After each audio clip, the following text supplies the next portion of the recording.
You, Madam Acting Speaker.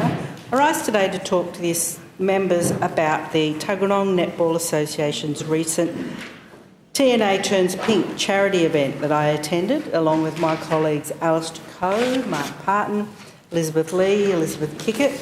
I'm pretty sure I saw Mr Gentleman down there as well, and Mr Peterson also attended and played.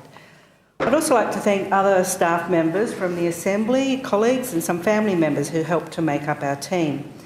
So this year TNA hosted a marathon netball game to support two local charities. It was also a Guinness World Record attempt to bring together as many netball players on the one field as possible in continuous play.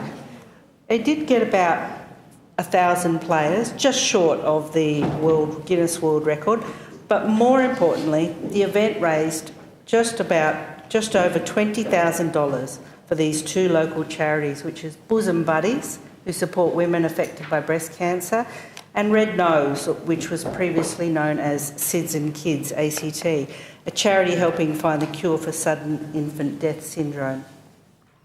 When I was first invited to the event, I was pretty excited to attend. Firstly, have a bit of practice and playing of netball. I know there's a bit of skill involved, none of which I had, but from going along often to watch my granddaughters and hundreds of others each Saturday morning during the netball season at the Corwell netball courts.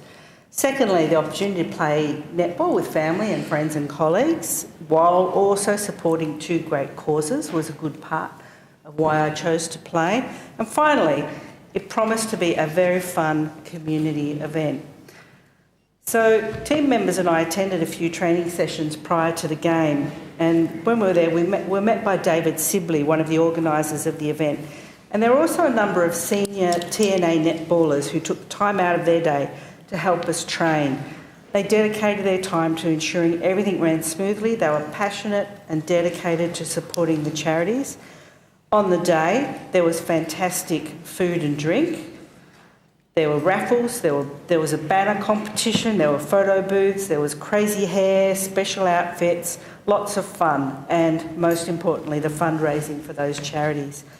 I would like to thank the committee of the Tuggeranong Netball Association, our colleagues, friends and family who played, all the netballers and non-netballers, families and friends of TNA who came out on what was a bit of a brisk Saturday, especially early in the morning, but to support these two charities. I'd like to thank the organisers of the event for all their hard work they put into ensuring the event went smoothly. There was the TNA Turns Pink organising committee, the Tuggeranong Netball Association, including Jonathan Toes, the president of the TNA, David Sibley, as I mentioned, the media and marketing coordinator of TNA, for his continued interaction with us, keeping us informed, making sure we attended training sessions, etc. Netball ACT and the many, many different netball associations and teams that came along and played on the day. Also a shout out to the umpires who gave their time on the day to umpire all the games.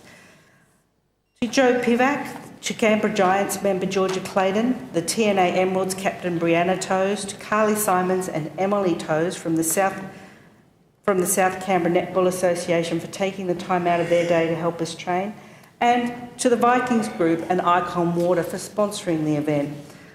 Despite the physical toll that the day took, on me at least, I had a fantastic time, and I'm sure my colleagues agree, and I hope that you'll all consider taking part next time the TNA have one of these charity events. The question is the Assembly to now